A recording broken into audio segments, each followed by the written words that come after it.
your guides to a really great financial future. Tom and Don are talking real money. Hi, I have a question for all of you.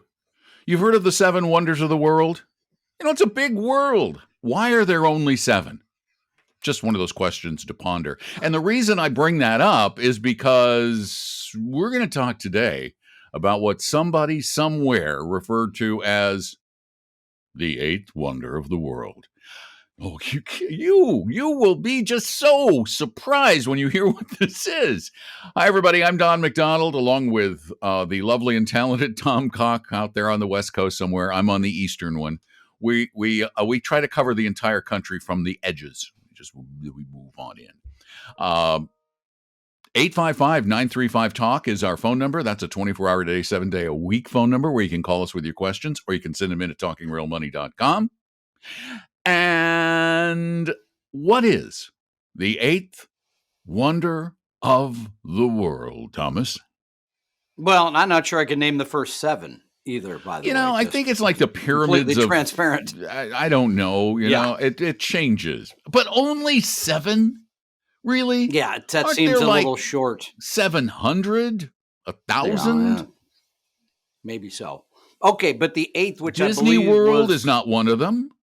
Nah, not so much. But maybe Disney Shanghai.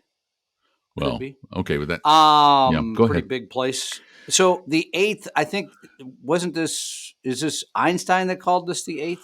I don't, everything. Okay, everything. It's so funny. Everything gets attributed to like one of 3 people. It's Einstein, pretty smart guy, Mark Twain, or Benjamin Franklin. Yeah. Benjamin Franklin once said, Abraham Lincoln. There's an Abraham Lincoln once said. Let's make sure Lincoln gets in the conversation. All right, what are we talking about? We're talking about compound interest.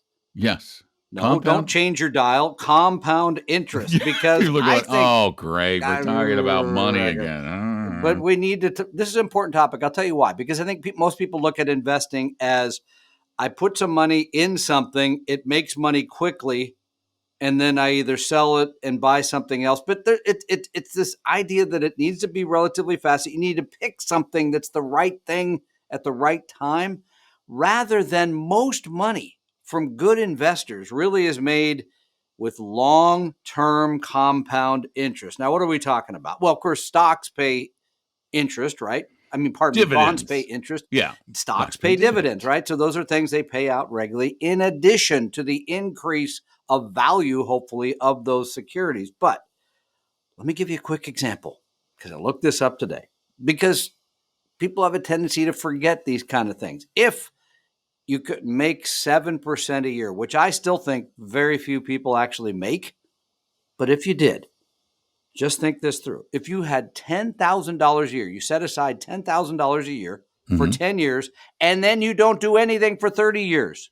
Okay, so I put $100,000 away. $100,000 in and for then 10 years. And basically, I'm saving over a 40-year time frame. Yep.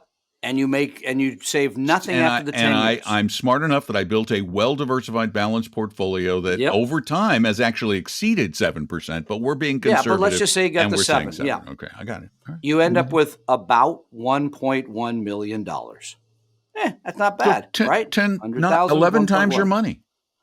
Pretty good. But let's just assume, I can't do the $10,000 a year. I can only do $2,500. A year for 40 years. I'm making the 7. You end up with half as much, $551,000. Okay, so what you're saying is that the power of compounding lies in the beginning. Yeah, it's all about the beginning. This is the part that most people think, again, that's something I'll do when I'm 50. I don't need to worry about that today. No, it's actually completely opposite of that. You should be doing it as soon as you have money. We would say as soon as, by the way, you have earned income, start that Roth IRA, because that's going to be tax-free growth. And it's all about the time. Well, people have a tendency, I think also, Don, when it comes to investing, to be impatient. That hasn't made any money lately. That thing hasn't worked very well. And instead of saying this is a 40-year window, not a 5-year window. That's because they are so indoctrinated into this idea of investing as a game, investing as sport, investing as winning and losing, when that's not what we believe investing to be. And this is another reason why we are such strong proponents of the idea of, instead of giving your kids a bunch of junk at Christmas or on their birthdays, if they have any earned income whatsoever, we're talking about your older kids, the kids who really, they don't need a toy anymore. What they need is a future. And why we believe it's so important to put a little bit of money in a Roth IRA for them, which will grow tax-free at maybe that 7% or whatever you can get for it for the rest of their life. It's incredible, the power of that. And again, people have a tendency to forget that part of investing. Well, save something, invest it, and then be patient. I mean, because most people still don't save anything. They don't set anything aside. There is the dark side, as it were, of compound interest. The dark side. Because most young people, they spend everything they earn and more. Therein lies a problem.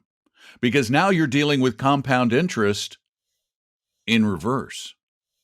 The power of compound interest can be used for both good and evil.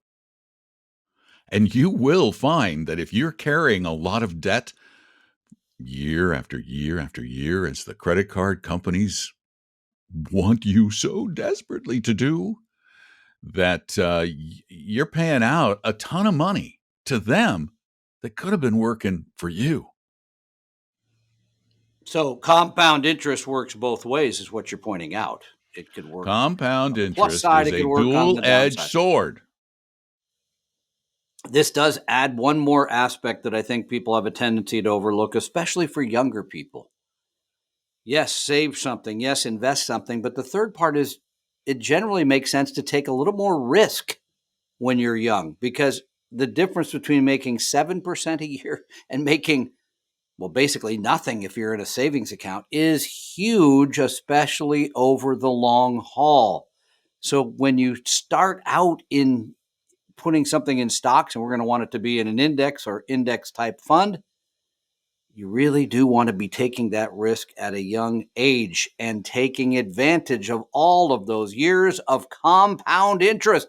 Think how happy those young people will be, Don. You and I will be long gone by then, but they'll say, Don McDonald told me to put something in VT 35 years ago. Good decision.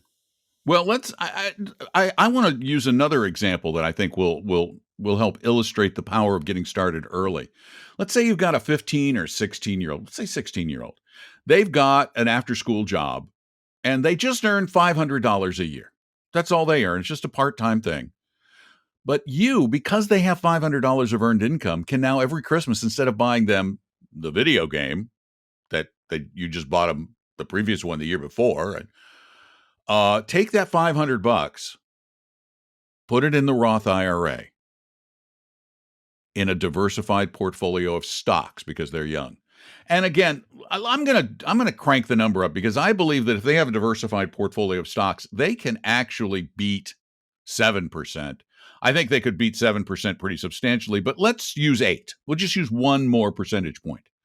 You do that, and you encourage them to only do that for the rest of their life. That's all they ever put away every year for the rest of their life. They're still going to be looking at $350,000 in that Roth IRA. Wow. And that combined with their 401ks and other things, there's just so much power to doing this early, and to doing it regularly, and to instilling the habit in your kids. So anyway. Yeah, it shows them the power of all that. And by the way, that it might make up for how many times you were mean to them. Like, all the time them in the closet, or didn't do certain things they wanted to. I'm kidding. I had 4. I had to spread the mean around, though. So did I, 8, by the 5, way. But okay. Oh, that's true. You just got the fourth one a little later than the rest of us. I'm not as mean as I used to be, I hope. 855-935-TALK is our telephone number, 855-935-8255. You can call in questions there 24 hours a day, 7 days a week, or you can send them in at talkingrealmoney.com. as did this person. So, Tom, are you ready for another question? I hope this is an easy cheesecake answer. So, yes. Well, they're always, for some reason, they're always somewhat complex. And I don't think people would send them in if they were really easy, because they probably already know the answer. So here you go. Oh my goodness. Did we? Ready to write. Yeah. I'm sorry. I grabbed the wrong one. That's all right. Here we go. That's too hard. Yeah. Okay. All right. This is about Roth conversions. A common refrain in the personal finance world is do a Roth conversion. The money will continue growing tax-free and the withdrawals will be tax-free. All true. However, there is hardly any discussion about the impact of taxes and possible penalties that have to be made up front. Like everything else, the Roth conversion decision is not universal and has to be analyzed at the individual level. The key variables are tax rate at the time of conversion, tax rate at withdrawal, like we know that one, and years to withdrawal. Also, whether the upfront costs are paid from pre-tax or post-tax savings, something we talk about a lot. I have not found a calculator that will address these issues. I created my own spreadsheet to measure cash flows and net future values, which illustrated the dramatic difference when using different variables. In my particular case, a Roth conversion is not advantageous. A simple example: converting $500,000 at the age of 55 will incur a withdrawal penalty and possibly a 25% tax liability. One would have to leave the funds in the converted Roth for a substantial period of time and have a higher tax bracket at withdrawal to break even and come out ahead. And of course, assuming speculative bets on future tax brackets and rates of return. Your thoughts? Well, okay, first of all, if it's a conversion at a 25% tax rate, probably does not make sense.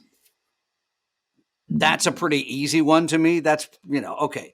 Number two, generally conversions work best when the aforementioned tax rate is lower. So let's assume you retired early, and I'm saying early like in your early 60s, you have this big pot of pre-tax money. You've got now basically no income, right? Because hopefully you're not taking Social Security at 62 or so. Your income's way down here, way low, and you're able to move money pre-tax to Roth and pay that lower tax rate. And you pointed out something again, Don, that the author writes correctly. You got to have the money to pay the tax. We don't want you to pay that out of the retirement assets. No, because you're taking away valuable potential tax-deferred or tax-free growth. We just read a piece about this, and we may talk about it in an upcoming podcast or show, that this is something that people make the assumption that, oh, yeah, I should do Roth conversions. And a lot of advisors say, yeah, you got to do Roth conversions. It's not that simple. Michael Kitsis wrote this piece that we just read, and he points out correctly, it's a very complex calculation. It should be done with, I think, a fair degree of examination rather than just saying, yes, I should convert that money. And it's probably a year to year rather than saying, well, here's how it looks for the next 20 years. It's probably a wake up the first of the year. What am I going to do this tax year? And by the way, that could depend on what tax rates are, right? They could change again. So it's more complex, I think, than many people sort of think, check the box, I'll do the Roth conversion. And again, you hear people say do a Roth conversion because they're going for the easy answer. They just want it. They're moving on. They're soundbite people. We believe, and we believe this for almost every issue that you present to us, that the correct answer in almost every case is, you're not going to like this answer, it depends. Yeah, which I think are sold out now in Florida. But, sorry, that was too easy. Well, there's another paper shortage thing or something now. Apparently toilet paper is a problem. Anyway. You and your bad jokes. I'm sorry. Well, it's early. I'll get warmed up. I'll be worse even later. You won't. You won't. You won't. I've been working with you for way too long, and I just know it won't happen. You keep promising and promising, but you never change. I'm sorry. My brother got here yesterday, and he told my daughter, you have no idea how similar Tom is to his dad. And she goes, wait, Grandpa was that bad? kind of Grandpa hurt. So. Grandpa was a king of bad puns too. He was way worse. Passed it down to Dad. Oh, I'm hoping he was. Why worse didn't than Dad me. pass it down to you, Uncle? Because I don't live with you. He's an educated man. That's why. So, yeah. All right. Well, anyway, it depends, and that's really the big answer. Almost everything. There is no really solid, absolute, no doubt about it, rule of thumb for pretty much anything. I mean, I think the only things that we can say are pretty much rule of thumb is that the sooner you invest, the better off you're going to be. That diversification pays, and that you can't count on anybody but you. That's pretty much it. I think third, you could still make the argument that costs do matter. Costs, absolutely. Costs matter because the less you pay, the more you are likely to make. Yeah, but I think we can say that. Continue to send us your questions. Either call them in, which we love, at 855-935-TALK, or send them in at talkingrealmoney.com. Or if you have a really complex one, those get a little hard to answer on the podcast. So that is why, rather than leave you all out there hanging, we decided to make our lovely band of merry advisors, Tom and Don and their band of merry advisors, available to you for a little bit, up to an hour maybe. More than that, you better start paying us. It's only fair. We're in business to make a living. We're just not getting rich, are we? Are we getting rich yet? No? Yeah, hang on, let me check. So, yeah, no. Check the coin drawer. Yeah. Yeah. It doesn't look too good today. I still have my my 25-year-old. You want to see a chair? These Herman Miller Aeron chairs. Those are nice chairs. Yeah. This chair is 25 years old. Wow. Not a problem with it. In 25, it is built. Durable. I like that. Yeah. Wasn't cheap, but it's durable. All righty. Anyway, so contact us at vestory.com. Get in touch with one of our advisors. They'll meet with you for free for nothing. No obligation, no sales pitch. It's not like that. You're not going to get hit with a sales pitch.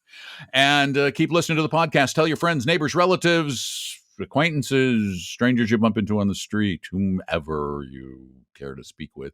And join us again for another edition of the exciting Talking Real Money podcast. We hope you realize that the information provided on Talking Real Money is for educational and hopefully enjoyable purposes only. Providing personalized financial planning or investing advice takes time, so please consult with a really good fee-only fiduciary investment, tax, or legal advisor. We know a good one. Investing must always involve risk. In other words, you can and probably will lose money at times. Also, as much as you want it, no one can accurately, consistently predict the future. So past performance doesn't tell you a darn thing about what the future will bring. Unlike many other programs that say something similar, Talking Real Money is not trying to get you to buy or sell any financial products or securities. Instead, the program is provided as a public service by Vestory, a fee-only registered investment advisor. Thanks for listening, and please visit talkingrealmoney.com for more information and disclosures. That's a wrap.